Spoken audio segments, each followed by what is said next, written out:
You know, because I wanted to put him down a little better. Basically, right. And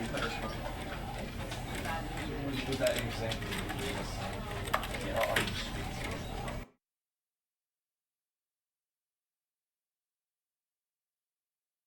This is the story of a man named Stanley. Stanley worked for a company in a big building where he was employee number 427. Employee number 427's job was simple. He sat at his desk in room 427 and he pushed buttons on a keyboard.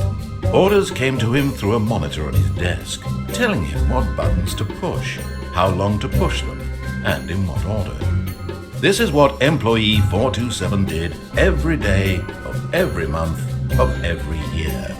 And although others might have considered it soul-rending, Stanley relished every moment that the orders came in, as though he had been made exactly for this job.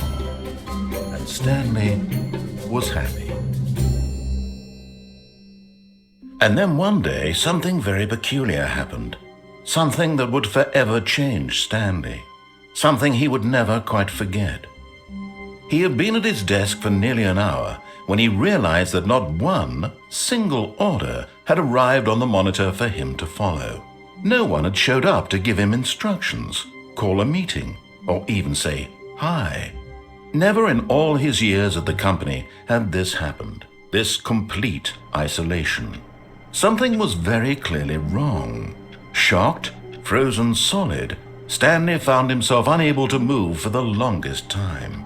But as he came to his wits and regained his senses, he got up from his desk and stepped out of his office.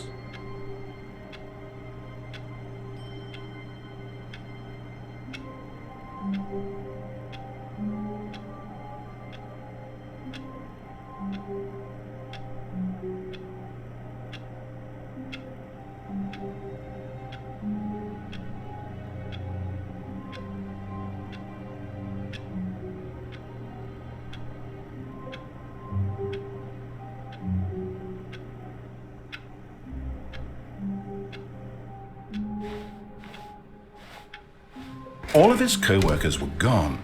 What could it mean? Stanley decided to go to the meeting room. Perhaps he had simply missed a memo. No matter how hard Stanley looked, he couldn't find a trace of his co-workers.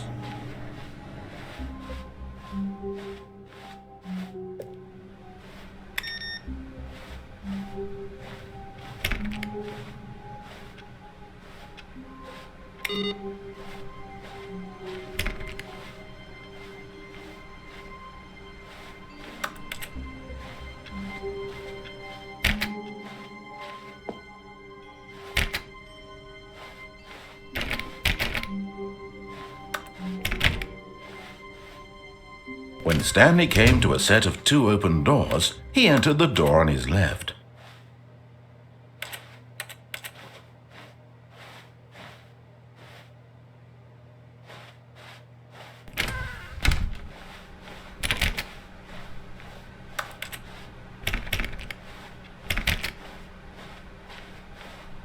Yet there was not a single person here either.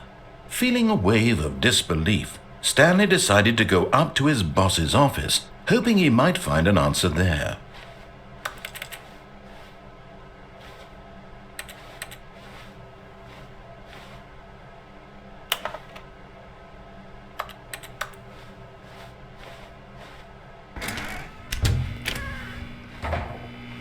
Stanley stepped into the broom closet, but there was nothing here, so he turned around and got back on track.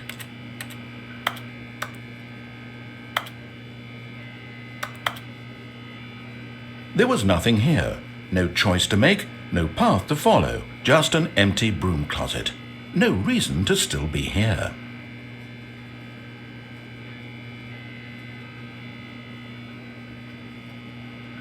It was baffling that Stanley was still just sitting in the broom closet. He wasn't even doing anything.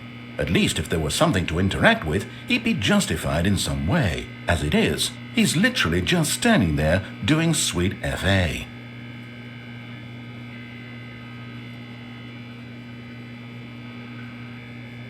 Are you really still in the broom closet?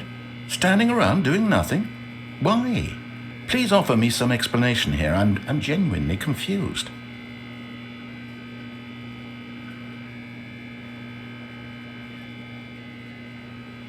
You do realize there's no choice or anything in here, right? If I'd said Stanley walked past the broom closet, at least you would have had a reason for exploring it to find out. But it didn't even occur to me because literally this closet is of absolutely no significance to the story whatsoever. I never would have thought to mention it.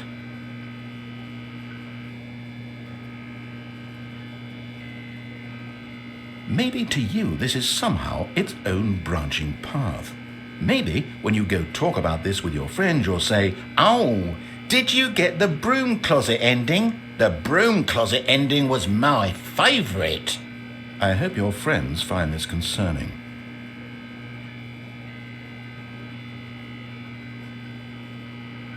Stanley was fat and ugly and really stupid. He probably only got the job because of a family connection. That's how stupid he is. That or with drug money. Also, Stanley is addicted to drugs and hookers.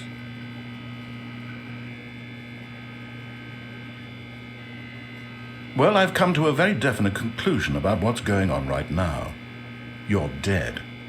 You got to this broom closet, explored it a bit, and were just about to leave because there's nothing here, when a physical malady of some sort shut down your central nervous system and you collapsed on the keyboard. Well, in a situation like this, the responsible thing is to alert someone nearby so as to ensure that your body is taken care of before it begins to decompose. Hello? Anyone who happens to be nearby? The person at this computer is dead. They have fallen prey to any number of your countless human physiological vulnerabilities. It's indicative of the long-term sustainability of your species. Please remove their corpse from the area and instruct another human to take their place, making sure they understand basic first-person video game mechanics and filling them in on the history of narrative tropes in video gaming, so that the irony and insightful commentary of this game is not lost on them. All right, when you've done that, just step out into the hallway.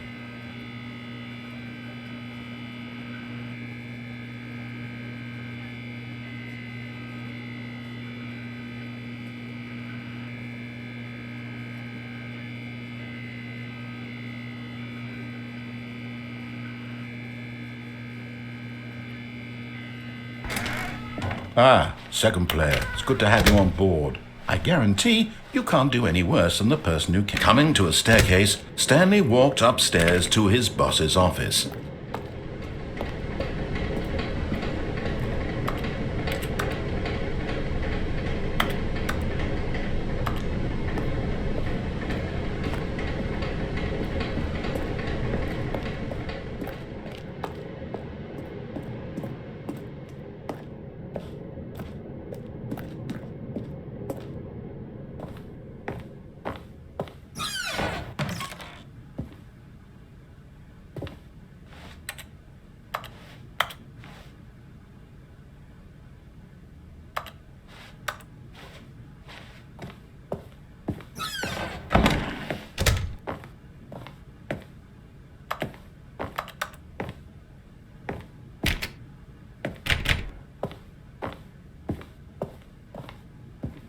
Stepping into his manager's office, Stanley was once again stunned to discover not an indication of any human life.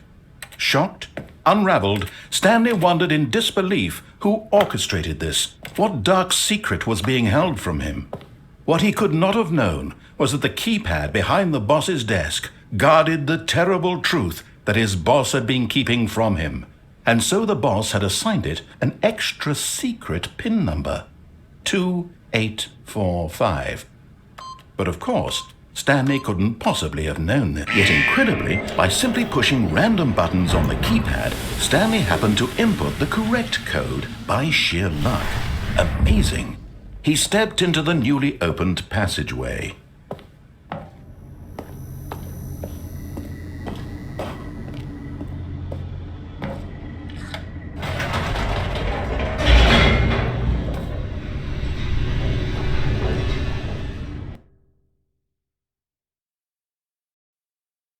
Descending deeper into the building, Stanley realized he felt a bit peculiar. It was a stirring of emotion in his chest, as though he felt more free to think for himself, to question the nature of his job. Why did he feel this now, when for years it had never occurred to him?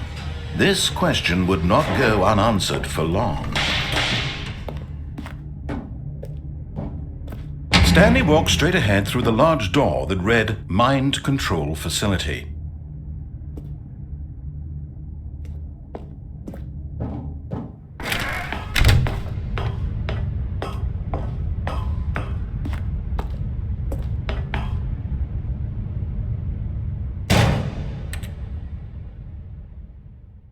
Aha! You've made it to the bottom of the Mind Control Facility. Welcome! You see, back when the Stanley Parable first launched in 2013, getting to the bottom of the Mind Control Facility was a bug that we simply didn't catch during development. And you all sent us lots of photos of it on Twitter and acted very superior about it.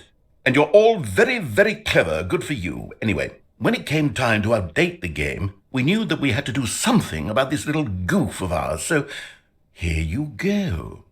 New content. You can call it the bottom of the mind control room ending, if that enhances your perception of the value of these updates. Isn't that what you crave? New content? Always more content, more, more. And I'm here to give it to you. I'm here to make it seem like we really covered every nook and cranny of the game, with secrets and Easter eggs. How about this? We wrote a new piece of music just for this section. You won't hear it anywhere else in the game. It's a secret that's just for you. That's how special you are. We call this track, Good Job You've Made It to the Bottom of the Mind Control Facility. Well done.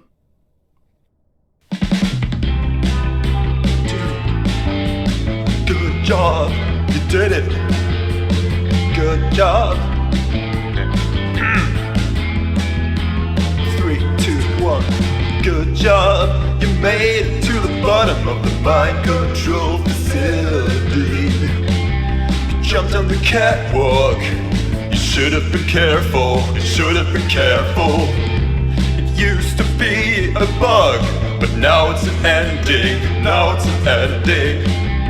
I believe in you. I believe in your ability to cross this barrier and chase your dreams. The railings don't mean anything. Good job, you did it. Good job, you did it. Good job, you did it. Good job, you did it. Good job, you did it. Good job, you did it. Good job, you did it. Good job, you did it. Good job, you did it. Good job, you did it.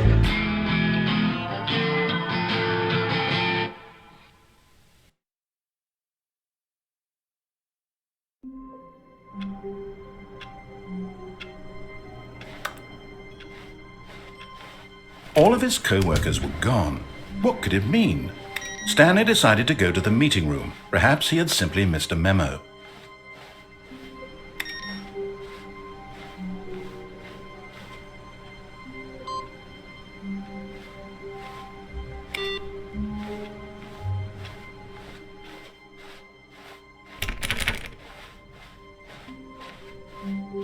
When Stanley came to a set of 2 open doors, this was not the correct way to the meeting room, and Stanley knew it perfectly well. Perhaps he wanted to stop by the employee lounge first, just to admire it.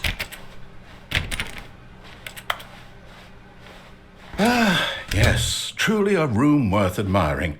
It had really been worth the detour after all, just to spend a few moments here in this immaculate, beautifully constructed room. But eager to get back to business, Stanley took the first open door on his left. Stanley was so bad at following directions, it's incredible he wasn't fired years ago.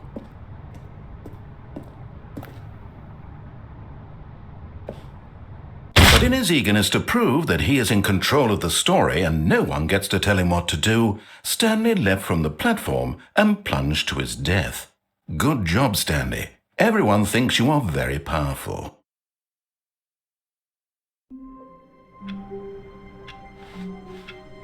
All of his co-workers were gone. What could it mean? Stanley decided to go to the meeting room. Perhaps he had simply missed a memo.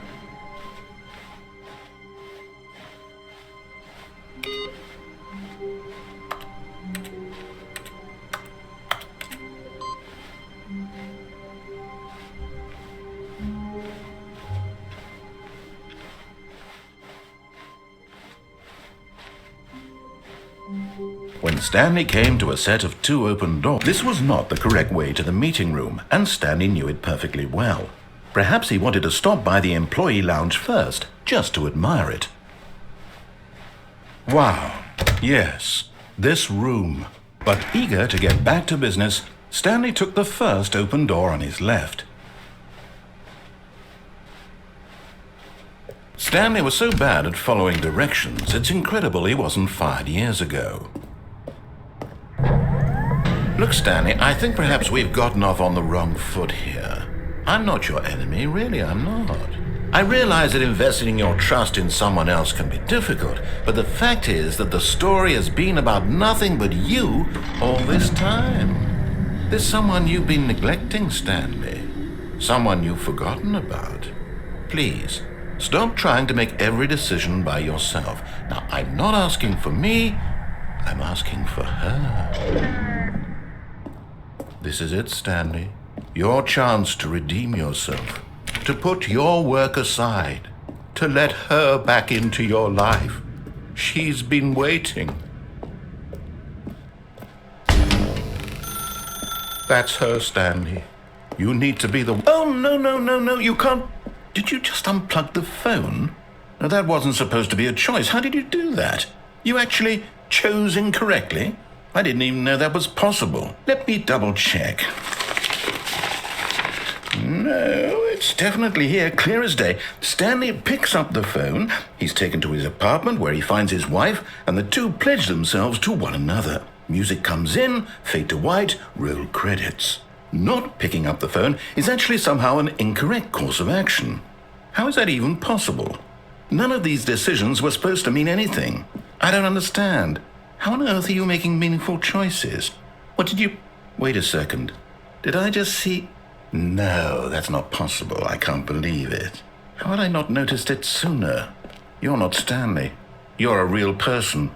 I can't believe I was so mistaken. This is why you've been able to make correct and incorrect choices. And to think I've been letting you run around in this game for so long. If you'd made any more wrong choices, you might have negated it entirely. It's as though you completely ignored even the most basic safety protocol for real-world decision-making. Or did you not grasp the severity of the situation? Well, I won't have that kind of risk on my watch. I'm going to stop the game for a moment so we can educate you properly on safe decision-making in the real world. Please observe this helpful instructional video. Choice. It's the best part of being a real person, but if used incorrectly can also be the most dangerous. For example, in this scenario, a hypothetical real person named Rupert has a choice.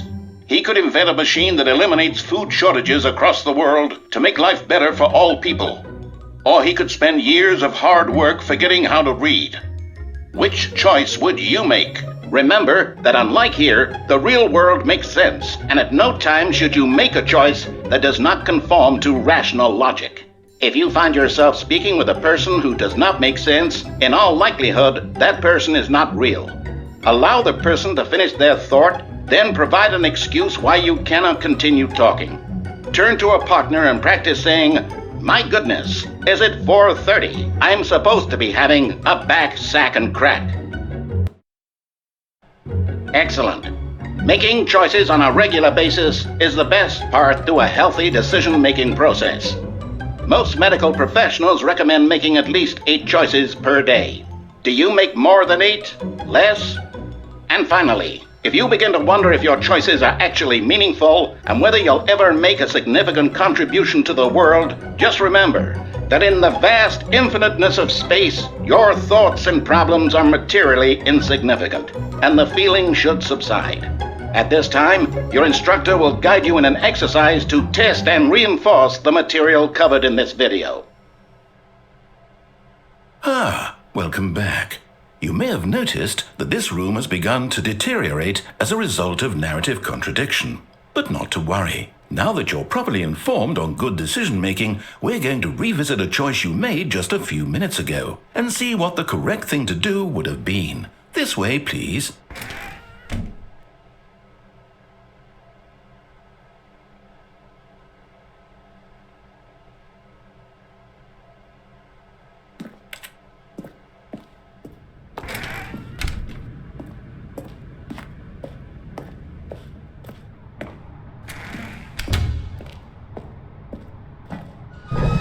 Now that we know your choices are meaningful, we can't have you jumping off the platform and dying. Imagine the main character dying senselessly halfway through the story. That story would make no sense at all. We just need to get you home as soon as possible before the narrative contradiction gets any worse. Unfortunately, it seems this place is not well equipped to deal with reality.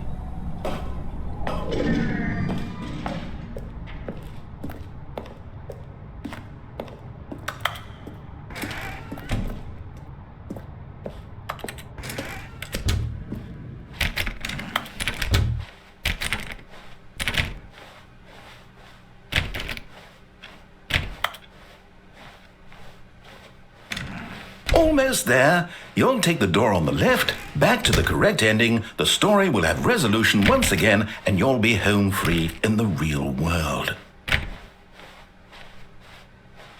Now remember, all you need to do is behave exactly as Stanley would. That means choosing responsibly and always putting the story first. I'm quite sure you'll be up to the task. Just follow my lead and you'll be fine. All right. When Stanley came to a set of 2 open doors, he entered the door on his left. No! Why did you do that? Quickly, hurry back in the other direction. Perhaps we're not too late.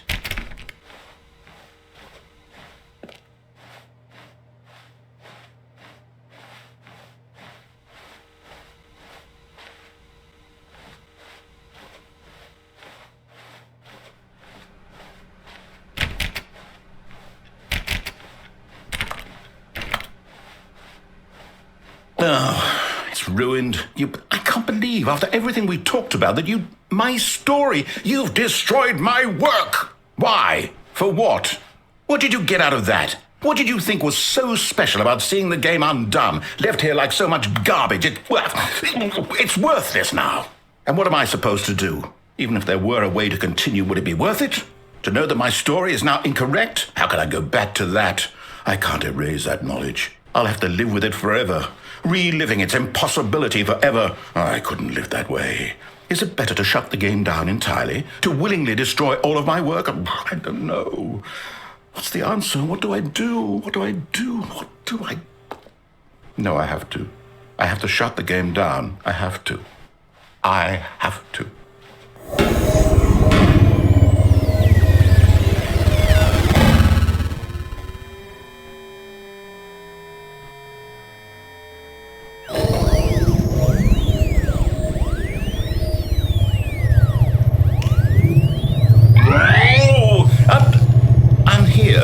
I'm still here in this pile of rubbish, with you who thought you were so clever. Now look where we are. My entire game is destroyed. It was the only thing in the world that was mine, and you've run it into the ground. What, did you think that would be funny? You just had to see? Didn't I impress upon you how important it was to be like Stanley? He actually knows how to do what I tell him to. He understands that if I say to do something, there's a damn good reason for it. That thought hadn't even occurred to you, had it? That there's a world outside of you? You're a child. Oh, my story. If you'd just gone through the door on the left, you would have seen it. There was a whole underground facility. You would have destroyed it and been victorious. It would have been so perfect. I worked so hard on it. I tried so hard to make... behave exactly as Stanley would. That means choosing responsibly and always putting the story first. I'm quite sure you'll be up to the task. Just follow my lead and you'll be fine. All right. When Stanley came to a set of 2 open doors, he entered the door on his left.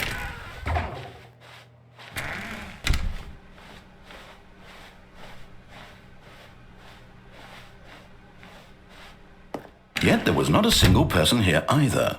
Feeling a wave of disbelief, Stanley decided to go up to his boss's office, hoping he might find an answer there. Coming to a staircase, Stanley walked upstairs to his boss's office.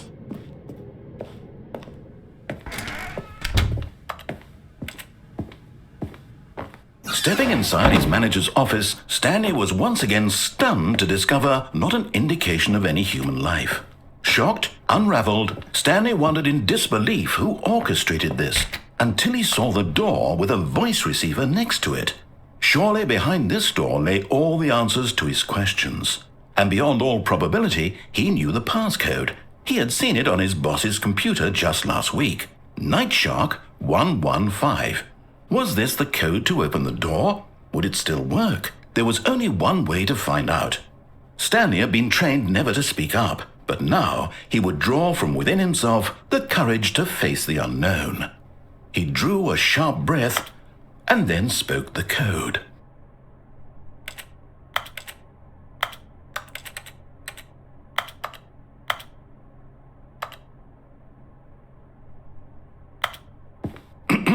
Stanley spoke the code. Nightshark 115. He spoke it into the receiver, right there on the wall.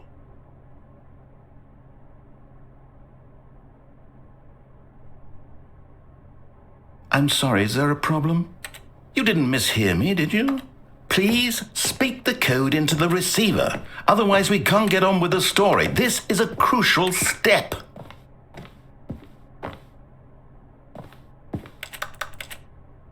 Okay, fine, you're not going to do it, but you know what? It's pretty humiliating to bring you this far, only for you to suddenly decide you have better things to do. I asked you for this one single thing, for your respect. The kind of respect Stanley shows for his choices. He knows what it means to take a story seriously. If you didn't want to see what I had to show you, then why did you come here? You had a choice, you know. You could have gone through the door on the right. You could have done whatever the hell you wanted over there. Why did you come this way? Speak. Say something to me. Explain yourself, you coward. You... When Stanley came to a set of 2 open doors, he entered the door on his left. Stanley? Hello? Are you... Is everything okay? Stanley, please. I need you to make a choice. I need you to walk through the door. Are you listening to me? Can you hear me? Is everything all right? Stanley, this is important. The story needs you. It needs you to make a decision. It cannot exist without you. Do you understand me? Whatever choice you make is just fine. They're both correct. You cannot be wrong here. We can work together. I'll accept whatever you do. I simply need you to take that step forward, please. Choose. Do something. Anything. This is more important than you can ever know. I need this. The story needs it. So, you hear me? Are you there? Are you listening to this? Stanley, are you there? Okay. It's okay, I can wait. You need time to decide. Time to make sure your choice is correct. That is the best choice. That's all right. I'll wait for you to decide what's the right thing to do. Take as much time as you need.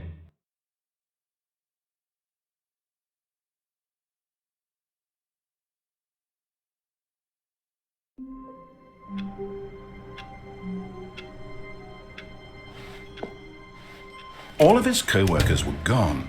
What could it mean? Stanley decided to go to the meeting room. Perhaps he had simply missed a memo.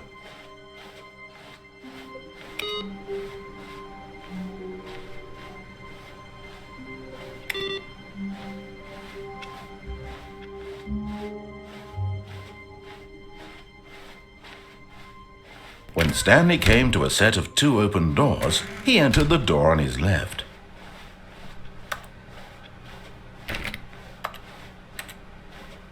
Yet there was not a single person here either. Feeling a wave of disbelief, Stanley decided to go up to his boss's office, hoping he might find an answer there. Coming to a staircase, Stanley walked upstairs to his boss's office.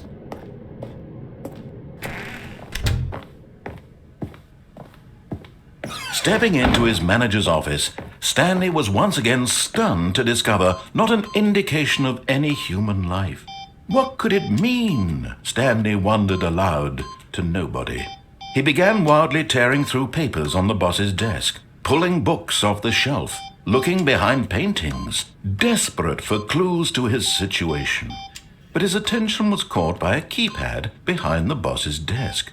What could its purpose be? In fact, this keypad guarded the terrible secret that lay buried below his feet.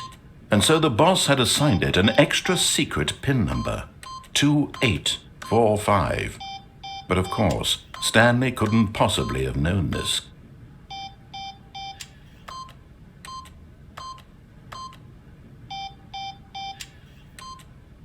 Stanley just sat around twiddling his thumbs. Yet incredibly, by simply pushing random buttons on the keypad, Stanley happened to input the correct code by sheer luck. Amazing. He stepped into the newly opened passageway.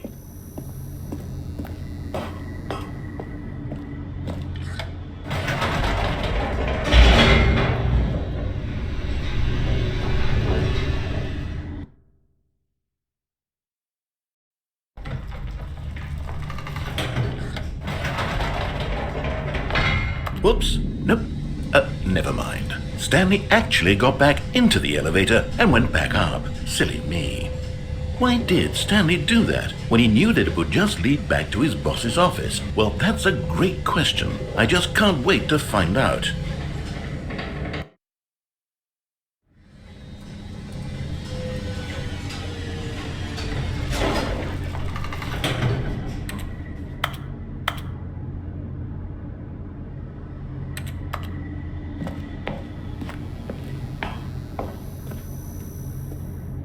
Here we are, Stanley. It's your boss's office. Exactly the way it was before you got onto the elevator. It's still just exactly what it is. What a decision you've made to come up here and look at the office again.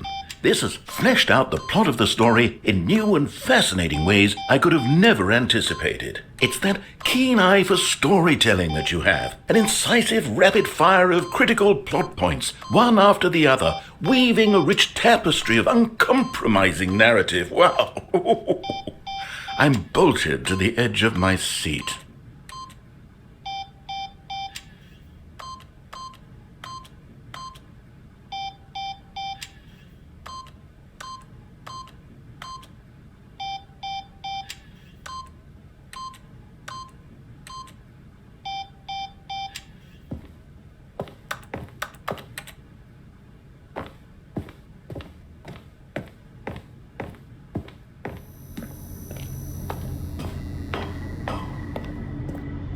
Incredible. Now he's getting back into the elevator and going down again. Ladies and gentlemen, how does he keep coming up with all of this?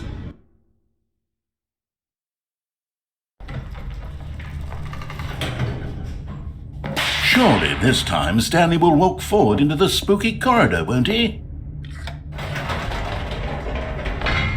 Did you think we were going to go forward down the spooky corridor? No. It's time once again to go back up in the elevator. I can't even begin to grapple with what might be up there. Is it the boss's office again? Or what if it's the boss's office this time? The suspense is killing me.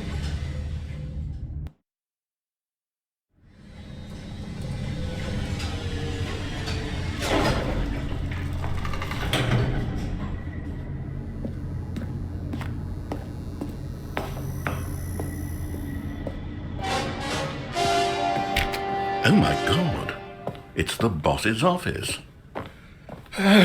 This absolutely changes everything for me. Give me a time out here for a minute while I process this.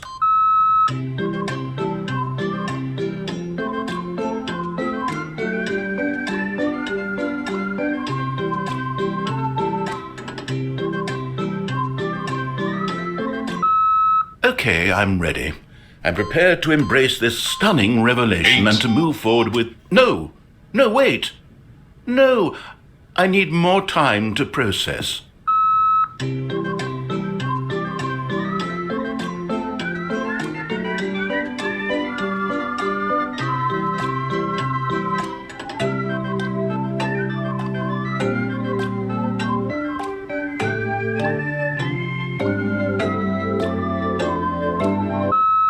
All right, I have fully come to terms with it.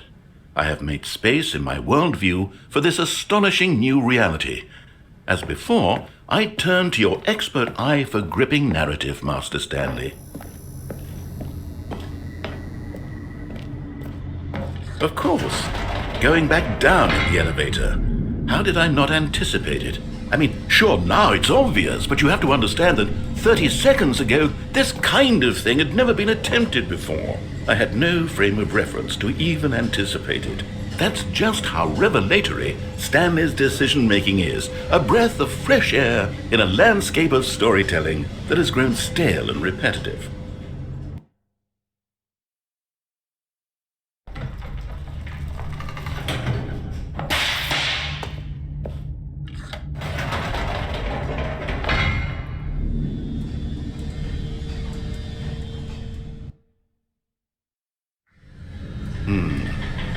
You know what? I've just thought of something. Hold on, let's stop for a moment. Don't you realize? It's the anticipation, Stanley. You and I, we have no way of knowing what will be at the top of this elevator. But the suspense, the agony of waiting and anticipating and having to guess, that's the real thrill. Oh, I simply don't want to let that feeling go. It's so precious, so fleeting. Why don't we take this elevator ride nice and slow? There we go. Isn't this so much more exciting? You know, Stanley, it seems like nowadays the only thing that audiences want is to be shocked as loudly and frequently as possible. They want big, explosive moments flung right in their faces from the very moment that things get started. But where's the tension? Where's the trust in the audience to build a slow and nuanced appreciation for the story, the characters? Why aren't we given time to imagine the surprises, to have to think and to anticipate and then to marvel at the eventual reveal? This is storytelling, Stanley. What you and I are doing right now. This is the most exciting narrative to be developed in years, and it's really all because of you. You're the one who took this bold step of revisiting the exact same locations over and over. Truly, I mean it. This is unique and different. It's not like anything else out there. You see, I want stories that surprise me, Stanley. I want to have to think. I want to be engaged and not pandered to. We're being fed such unimaginative drivel all the time, and we all know it, which is why we're so starved for content that makes us feel sharp and vital and alive. That's why people like you so much, Stanley, because you're not afraid to spit in the face of tradition. You're a role model, you know? People look up to you. Which is why, oh, I didn't know when to spring this on you, but, well, I've gathered a little press conference for you, so that you can talk about your work and your storytelling and your life. Yes, I know you're not much for the public eye, but I thought it would especially mean a lot to the people who have been following you from the beginning. They really look up to you, Stanley. I don't know if you realize the impact you have on them. This is the kind of gesture that might leave a tremendous impact on them for the better. Oh good, we're here. Okay, the room where we're holding the press conference should be just around the corner here somewhere.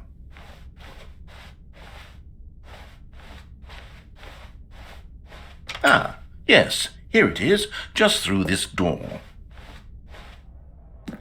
All right, are you ready? I've told them you're going to speak a little bit about the nature of surprise in storytelling and what it means to craft a truly unpredictable narrative. Oh, don't worry, you'll do great. Just be yourself and speak from the heart. I'm really proud of you, Stanley. Okay, it looks like they're ready for you. Go get 'em.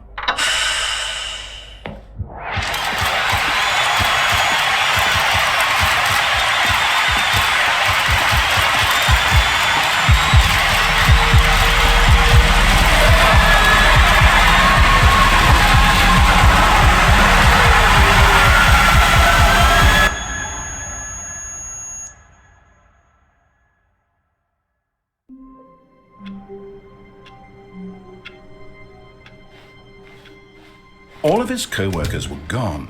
What could it mean? Stanley decided to go to the meeting room. Perhaps he had simply missed a memo.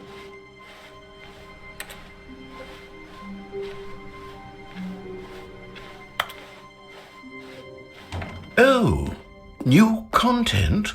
What does that mean, new content?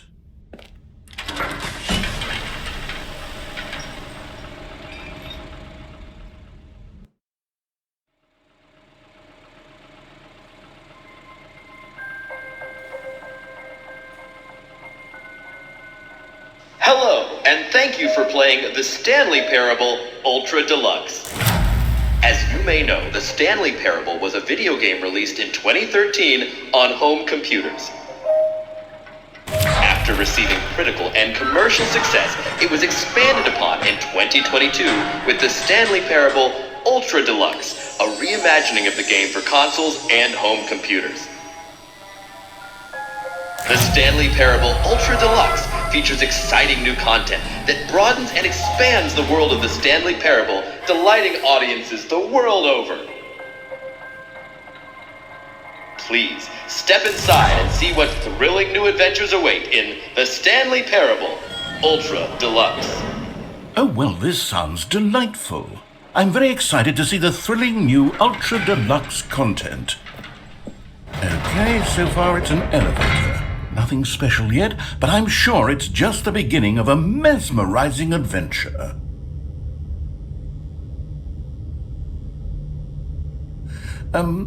Is it broken? What's going on here? Should we be moving somewhere or... Oh, here we go. All right, finally, at long last, it's on to the new content. I've never been more ready. Let's do it.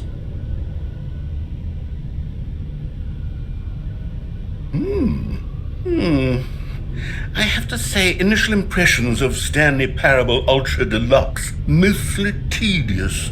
It's as if Oh, okay. Let's see the content. Give me the content, Stanley.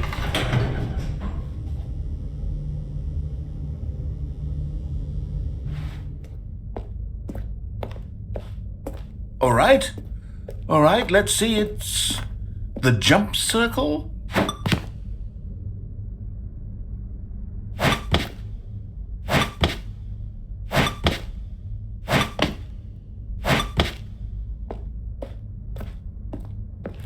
Is that it?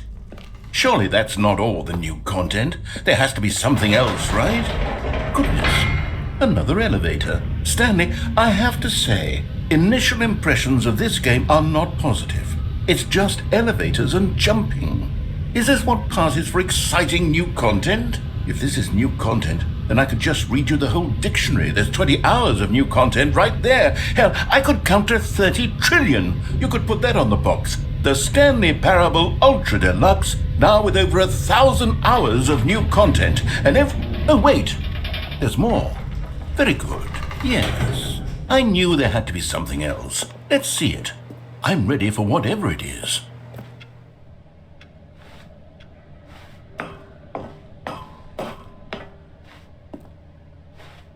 That's it?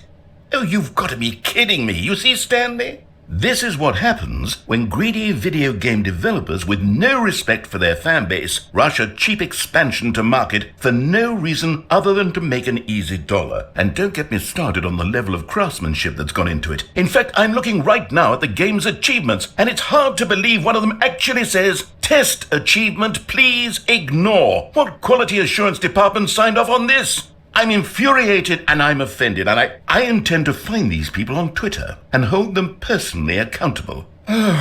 It's my fault, Stanley. I built up too much anticipation around the new content, I'm afraid. It could never have lived up to such expectations. If you're still with me, why don't we just reset the game and we'll try to get back to what the Stanley Parable is really about. No frills, no gimmicks, just you and me having a great time together like always. What do you say, friend?